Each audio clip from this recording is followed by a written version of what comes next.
A'udzubillahi minasyaitonirrajim. Bismillahirrahmanirrahim. Assalamualaikum warahmatullahi wabarakatuh. Jumpa kembali di channel Sampul Hitam yang tentunya akan berbagi cerita. Dan untuk cerita kali ini masih melanjutkan cerita yang sebelumnya yang berjudul Pesan yang Belum Tersampaikan. Cerita ini ditulis oleh Cindy Nuraini. Dan bagi teman-teman yang ingin membacanya secara langsung, teman-teman bisa langsung kunjungi link yang saya sudah siapkan, ada di deskripsi. Dan tak usah berlama-lama, mari kita ke ceritanya. Selamat mendengarkan. Suara azan subuh menggema, menyingsing fajar menghantarkan matahari untuk kembali naik menerangi bumi, tempat makhluk ciptaan Allah mengabdi. Winda menggeliat sembari membuka mata dari buayan mimpi. Wanita parubaya itu segera turun dari pembaringan, hendak membersihkan diri dan mengambil wudhu. Saat melewati kamar Reno yang pintunya terbuka lebar, ia memicingkan mata melihat anak gadisnya tidur di dalam kamar anak bujangnya dengan posisi duduk berselonjor, sedangkan kepalanya bersandar pada tempat tidur. Lekas ia masuk dan membangunkan kedua anaknya. "Sabila, bangun nak."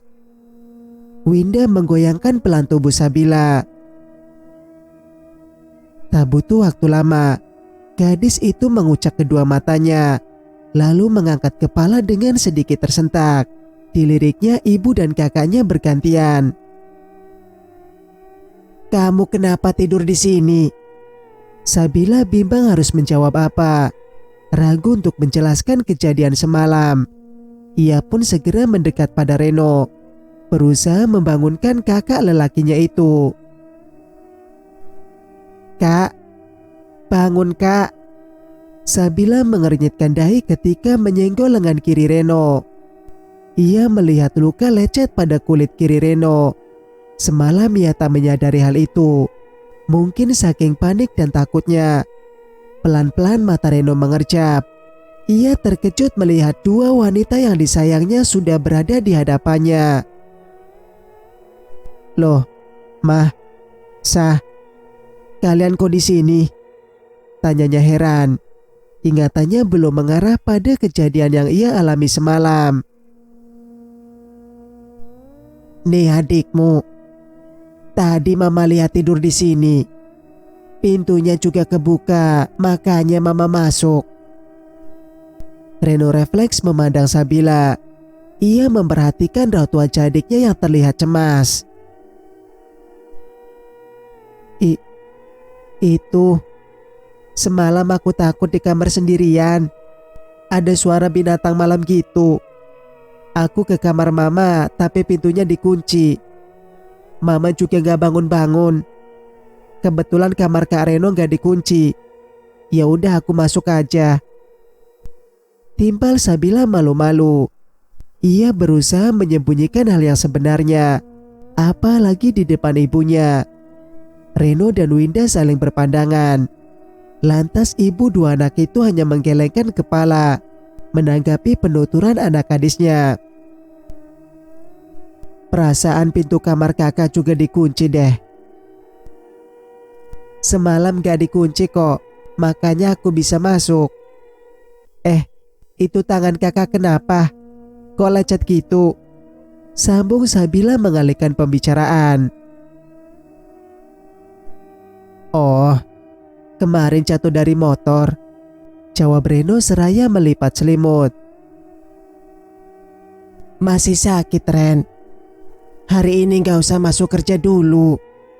Winda mengusap lengan kiri Reno, memperhatikan luka kemerahan itu.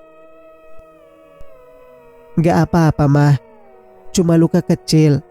Aku masih sanggup kerja," jawab Reno bersemangat. Ia mengangkat-ngangkat dan menekuk tangannya itu, menandakan dirinya kuat.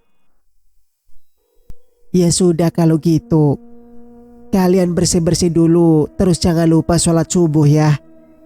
Winda berlalu meninggalkan kedua anaknya, melanjutkan niat untuk menunaikan kewajiban 5 waktunya. Kakak gak ingat semalam kenapa? Sabila kembali buka suara saat Winda sudah keluar dari kamar. Kenapa memangnya? Loh, semalam kan kakak teriak-teriak. Itu sebenarnya yang membuat aku kesini. Reno terdiam mengingat kejadian semalam. Tiba-tiba saja ingatannya kembali pada sesuatu yang menimpanya tadi malam. Namun ia memilih bungkam, tak berniat menceritakan apapun pada Sabila. Kakak gak ingat. Mungkin semalam kakak cuma ngigo, jawabnya beralasan. Gak mungkin ngigo selama itu. Pas kakak bukain pintu, kakak meluk aku sambil ketakutan. Terus kakak pingsan. Bahkan aku sendiri yang mindahin kakak ke atas tempat tidur. Reno kembali menatap adiknya. Ia mengingat kejadian semalam. Tapi ia sama sekali tidak ingat perihal kedatangan Sabila. Ia tidak merasa membuka pintu, apalagi memeluk Sabila lalu pingsan. Yang ia ingat hanyalah sosok Amara yang mengganggu dan hendak mencekik lehernya berkali-kali. Kemudian sosok Zain yang hanya berdiri menatapnya penuh amarah. Selain itu, ia baru sadar setelah dibangunkan beberapa menit yang lalu, menyadari dirinya telah kembali terbaring di atas kasur. Terus semalam aku juga dengar kakak teriak, nyebut nama Amara dan Zain. Lanjut Sabila tanpa menunggu jawaban Reno. Sudah, stop. Jangan diteruskan. Kakak gak ingat apa-apa. Mata Reno nyala saat mendengar ucapan adiknya. Kak, sebenarnya Amara itu siapa? Apa hubungannya dengan Zain? Rasa penasaran itu tak dapat Sabila tahan. Terpaksa pertanyaan itu ia ungkap saat itu juga. Kakak bilang cukup. Jangan nanya yang aneh-aneh. Ini masih pagi. Jangan ngajak ribut, pekik Reno. Kemudian meninggalkan adiknya dan membanting pintu kamar. Sabila tertegun. Hatinya kembali berkecamuk. Ia merasa ada sesuatu yang disembunyikan kakaknya itu. Tidak mungkin kejadian semalam hanya igauan. Sabila bertekad akan mencari tahu semuanya sendiri dan harus segera terungkap sebelum ia masuk kuliah nanti. Hari-hari berikutnya berlalu. Sabila belum juga menemukan titik terang mengenai sesuatu yang belakangan ini mengganjal perasaannya, terutama perkara perubahan sikap Reno. Dan ia seringkali mendengar Reno menyebut nama Amara. Sabila berpikir keras agar semuanya segera ia ketahui. Semenjak Zain menyebutkan nama Amara, memanglah Sabila merasa nama itu tak asing di telinganya. Ia berusaha mengingat siapa Amara, namun otaknya sama sekali tak menemukan seseorang bernama Amara di sana. Kegelisahan terus melanda hati Sabila. Apalagi ia kerap diganggu dengan penampakan wanita berambut panjang dengan darah di dahi dan leher yang membiru. Untuk menanyakan pada Reno pun tidak mungkin, sebab setiap kali ditanya tentang Amara, Reno selalu menunjukkan reaksi seperti memendam kesedihan yang mendalam. Namun ketika ditanya mengenai Zain, sorot matanya langsung memancarkan amarah. Mau tak mau, Sabila harus mencari tahu sendiri semuanya. Singkat cerita, pagi itu Sabila sibuk membersihkan kamar yang sudah beberapa hari tak dibersihkan karena tidak enak badan. Kaca jendela yang nampak sedikit berdebu dan lantai yang sudah kotor ia lap sembari menghilangkan kejenuhan. Berhari-hari ia hanya merebahkan badan di tempat tidur, dan kini kondisi kesehatannya dirasa sudah membaik. Ren, kasih tahu akulah, dia kemana? Baru saja hendak memasuki dapur untuk mengambil pewangi ruangan, Sabila dibuat penasaran dengan perbincangan Reno dan Ferry di ruang depan. Entah mengapa pertanyaan Ferry barusan membuatnya merasa harus menguping untuk mendengar kelanjutan obrolan mereka. Sudah 2 bulan aku tidak melihat dia. Kamu pasti tahu kan dia di mana? Kembali Ferry melontarkan kalimat yang membuat rasa ingin tahu Sabila semakin menjadi. Gadis itu berjinjit mendekati dinding pembatas ruang tengah dan ruang tamu. Ia bersembunyi di balik dinding tersebut. Aku tidak tahu, Fer. Tidak mungkin kamu tidak tahu, Ren. Kamu kan ada hubungan spesial dengan dia. Sesekali Sabila mengintip dari balik dinding. Dilihatnya Ferry yang tengah berdiri di depan Reno dengan ekspresi serius. Namun Reno hanya duduk menunduk dan sorot matanya menyeratkan kesedihan. Siapa yang sedang mereka bahas ya? Kak Reno ada hubungan spesial dengan siapa? Batin Sabila bertanya-tanya. Kamu gak nyoba hubungi dia, Ren? Percuma aku hubungi. Dia sudah pergi meninggalkan aku untuk selamanya. Maksudmu? Sudahlah, Fer. Gak usah bahas tentang dia. Reno menggebrak meja. Sontak membuat Sabila kaget. Adu mulut antara keduanya pun tak dapat dihindari. Biasanya, Winda akan melerai pertikaian antara kedua laki-laki itu. Namun kebetulan saat itu Winda sedang keluar untuk mengantar pesanan baju salah satu customernya. Reno beranjak pergi keluar rumah. Sedangkan Ferry berusaha menarik tangan Reno yang akan pergi menaiki motor. Dengan kukuh Ferry menanyakan seseorang yang ingin ia ketahui keberadaannya sekarang. Kamu cari dia sampai ke ujung dunia pun tidak akan pernah ketemu. Tukas Reno kemudian melajukan motornya meninggalkan halaman rumah. Tak memperdulikan Ferry yang terus mendesaknya. Kak, ada apa sih? Sabila yang sedari tadi hanya fokus mendengarkan, kini tak mau ketinggalan berita. Ia menatap Ferry yang masih berdiri di halaman rumah dengan wajah dongkol. Gak ada apa-apa. Aku pulang dulu, Sa. Tunggu, Kak. Tadi aku dengar Kak Reno punya hubungan spesial dengan seseorang. Siapa itu, Kak? Kembali Sabila melontarkan pertanyaan yang sejak tadi ada di benaknya. Penasaran siapa gadis yang dimaksud Ferry ada hubungan spesial dengan Reno. Karena selama ini ia tak pernah melihat kakaknya itu dekat dengan seorang perempuan. Apalagi menjalin hubungan spesial. Tanya sajalah sama kakakmu, jawab Ferry ketus. Kalau memang Kak Reno ada hubungan dengan seorang perempuan, kenapa Kak Ferry sangat ingin tahu tentang perempuan itu? Karena sudah 2 bulan aku tidak bertemu dia. Ya terus kenapa? Yang punya hubungan dengan dia kan Kak Reno. Kok Kak Ferry kelihatannya sangat ingin bertemu dengan perempuan itu? Mungkin ini privasi antara Kak Reno dengan dia, tanya Sabila menyelidik. Ia merasa sikap Ferry terhadap perempuan yang katanya ada hubungan spesial dengan Kak Reno itu berlebihan. Ini masalah hati, Sa. Kamu gak akan ngerti. Ferry langsung pergi setelah menyalakan motor. Sementara Sabila hanya melongo mendengar jawaban teman dekat kakaknya itu. Tak mengerti dengan permasalahan di antara dua kawan karib itu. Tanpa pikir panjang, Sabila mengunci pintu dari luar.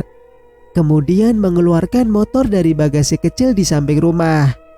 Entah mengapa perasaannya jadi tak enak memikirkan sang kakak.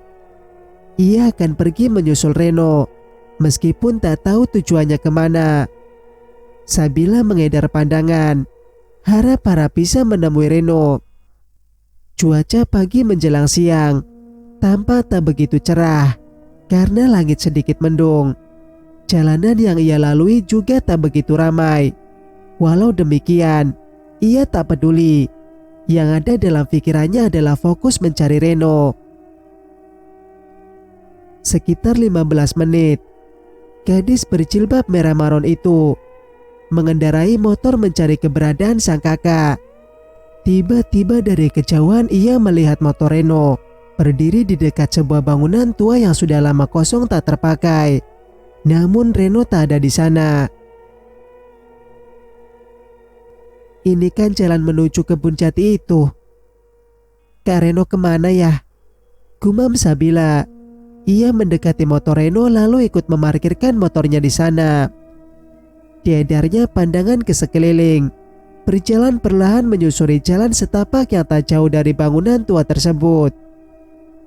Sabila menyipitkan mata ketika melihat sosok laki-laki tengah duduk memeluk lutut di balik sebuah pohon yang cukup besar. Samar-samar ia mengedar isak tangis dari sana. Kak Reno, ngapain dia? Setelah yakin yang dilihatnya adalah Reno, Sabila mendekat dan bersembunyi di balik pohon yang tak jauh dari tempat kakaknya berada. Kak Reno kenapa nangis ya? Lagi-lagi sebuah pertanyaan terlontar tanpa ada yang bisa menjawab. Ia mengernyitkan dahi. Baru kali ini melihat Reno menangis seperti itu. Kenapa harus seperti ini, Ra? Refleks Sabila menajamkan pendengaran Reno berbicara sendiri. Mendengar kata Ra membuat Sabila tak bisa menyembunyikan rasa penasarannya. Kenapa kamu harus meninggalkan aku untuk selamanya? Padahal aku sangat menyayangi kamu. Tapi kenapa harus berakhir saling menyakiti? Maafkan aku yang sudah meninggalkan kamu saat itu. Sampai akhirnya kita benar-benar tidak bisa bertemu lagi. Ketika sedang fokus mendengarkan racauan Reno, mata Sabila terbelalak dan mulutnya terbuka membulat saat melihat sosok perempuan tiba-tiba berdiri di samping Reno yang masih menunduk. Tangan perempuan itu menjulur mengarah pada leher Reno, seperti ingin mencekik lelaki di sebelahnya itu. Astagfirullah. Tenggorokan Sabila terasa kering hingga suaranya tercekat sulit keluar. Sosok perempuan itu semakin mendekati Reno. Namun Reno seperti tidak menyadari keberadaannya. Ia tetap meracau di sela isak tangisnya. Kak. Susah payah Sabila ingin berteriak memanggil Reno. Namun seperti ada yang menahan seluruh gerak tubuhnya. Berkali-kali ia mencoba mengangkat kaki yang terasa sangat berat. Jantung Sabila berdegup kencang. Aliran darah berdesir hebat. Tak sanggup menahan getaran seperti tersengat listrik saat sosok perempuan tersebut mendelik ke arahnya. Rambutnya yang panjang menutupi sebagian wajah pucat, yang di bagian dahinya ada bekas darah yang sudah mengering. Sabila menjerit saat sosok perempuan berambut panjang itu mencengkram leher Reno. Tampak kuku-kukunya yang panjang menusuk pada kulit. Namun Reno seakan tak mendengar ataupun merasakan sesuatu. Ia masih tetap duduk menunduk dalam isak tangisnya. Seketika sosok perempuan itu melirik Sabila yang tengah berusaha meronta. Sosok mengerikan itu memutar-mutar kepalanya sembari menyeringai ke arah Sabila. Ia melangkah mendekati gadis yang tengah tergugu itu. Bibir bawah Sabila bergerak pelan namun tak dapat mengeluarkan kata. Ia menutup mata rapat-rapat. Tatapan sepasang mata putih dengan kepala memutar itu membuat dirinya tak mampu berkutik. Hanya dapat merasakan getaran di seluruh tubuhnya. Desiran angin yang menerpa seolah semakin membawa aura mencekam. Terdengar suara ranting patah berkali-kali. Di tengah rasa takut yang masih mendera, Sabila memberanikan diri membuka matanya perlahan, ingin memastikan apa yang tengah terjadi. Astagfirullah. Sabila terpaku tak percaya saat kedua matanya melihat sosok Zen tengah mematahkan beberapa ranting pohon yang diambil dari sebuah pohon di sampingnya. Anehnya, tangan Zen akan memanjang ketika meraih ranting dari atas pohon, Kemudian ukuran tangannya kembali normal setelah diturunkan. Lalu ranting-ranting itu dipatahkan di depan dadanya. Posisi Zen tepat berada di belakang sosok perempuan yang jaraknya hanya 2 meter di depan Sabila. Perempuan itu masih menyeret kaki perlahan, mendekati Sabila dengan kepala memutar dan darah yang mengucur dari dahinya. Mata dan mulut Sabila seketika melebar, menyaksikan Zen mengulurkan sebuah ranting yang ujungnya runcing ke arah sosok perempuan itu. "Jangan sakiti dia," ujar Zen dengan suara berat. "Ah!" Sabila menjerit saat Zen menusukkan sebuah ranting yang meruncing pada punggung sosok perempuan itu. Pandangan Sabila mengabur. Ia tak dapat lagi menahan bobot tubuhnya. Kemudian jatuh tak sadarkan diri. Reno terperanjat mendengar teriakan yang cukup kencang itu. Ia bangkit membalikkan badan dan berlari ke arah Sabila yang sudah tergeletak di tanah. Ya ampun, Sabila. Ia meraih tubuh Sabila kemudian meletakkan kepala adiknya itu di atas pangkuannya. Air mata makin deras membasahi kedua pipi lelaki itu. Ia menepuk-nepuk pipi Sabila dengan panik. Kamu kenapa? Kok bisa ada di sini? Reno menggendong Sabila ke tempat yang lebih lengang. Tubuh gadis itu dibaringkan di atas balai kayu di depan bangunan tua, tempat motornya terparkir. Tak berpikir lama ia pun berlari ke arah pemukiman warga untuk meminta pertolongan. Singkat cerita, Winda yang baru saja turun dari ojek online di depan rumahnya dibuat kaget sekaligus heran mendapati beberapa warga tengah berada di rumahnya. Wanita itu berjalan cepat mendekati pintu. "Ada apa ini?" tanya Winda pada 2 orang bapak-bapak yang baru saja keluar dari rumahnya. "Tadi anak perempuanmu pingsan di dekat bangunan tua yang tak jauh dari kebun jati. Kami membantu Reno membawanya pulang," jawab Pak Bimo, salah satu warga yang membantu Reno tadi. "Astagfirullah, anak saya kenapa?" Winda berlari masuk mencari keberadaan putrinya. Di dalam juga ada 2 orang ibu-ibu tetangga di dekat Winda. "Bu Winda," sapa Bu Erin saat melihat Winda berhambur masuk dengan cemas. Ia dengan seorang ibu lainnya tengah memijit-mijit jari kaki Sabila yang masih tak sadarkan diri. Aroma kayu putih menyeruak memenuhi ruangan. "Sabila kenapa?" Winda duduk di tepi ranjang. Ia mengelus kepala putrinya dengan tatapan nanar. "Kami juga tidak tahu, Bu. Tadi kami lihat Reno menggendong Sabila setelah turun dari mobil Pak Bimo. Kedua motor anak ibu juga dibawa pulang oleh Pak Jaya dan anaknya. Jadi saya dan Bu Erin penasaran masuk ke sini. Apalagi kata Reno, Bu Winda sedang keluar." Jelas Bu Anggi yang juga merupakan tetangga dekat Bu Winda. Reno masuk membawa 2 gelas teh manis, kemudian diletakkan di atas nakas. Ia memandang adiknya yang belum juga siuman. Sekilas matanya beradu pandang dengan ibunya, namun segera ia menundukkan kepala. Cerita pun bersambung.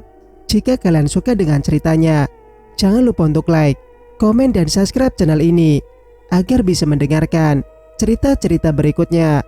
Wassalamualaikum warahmatullahi wabarakatuh.